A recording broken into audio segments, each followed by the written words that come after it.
Good afternoon. Phil Lindeman with your news from Avalanche Physical Therapy on Krystal 93.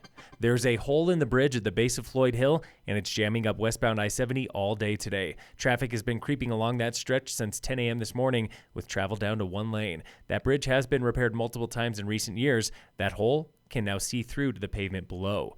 CDOT has plans to pump at least $700 million into Floyd Hill over the next few years, including bridge upgrades and most likely express lanes in both directions.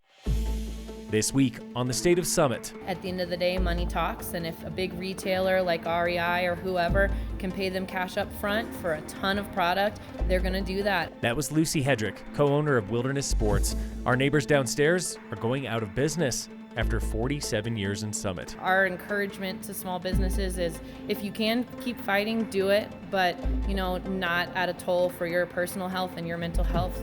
Sometimes you got to know when to call it quits. Hedrick and current co-owners purchased Wilderness in 2018, soon after REI moved in across the street and 2 years before the pandemic. At the start of the pandemic, everybody had this huge push to shop local, and we really felt the love, and it was really amazing. And then all of the shortages started happening, and we're turning away people left and right because we don't have the product. A U.S. Census survey shows 60% of retail stores are still suffering from supply chain issues. Some, like Wilderness, are getting cut out completely by suppliers and consumers. This year, as we're starting to be able to get product again, we still see people doing that. They're buying online, that instant gratification, that kind of panic of, well, I found it online, I should get it now. And, I think that that's really kind of put a damper on things for small businesses, and it's not just us, it's businesses all over. Wilderness is now stuck with a 2-year lease over $140,000, and Hedrick admits it just might be too big for another backcountry shop. At the end of the day, there are 4 humans that own this store, and we have ideas and we have things we want to do for our community in the future, and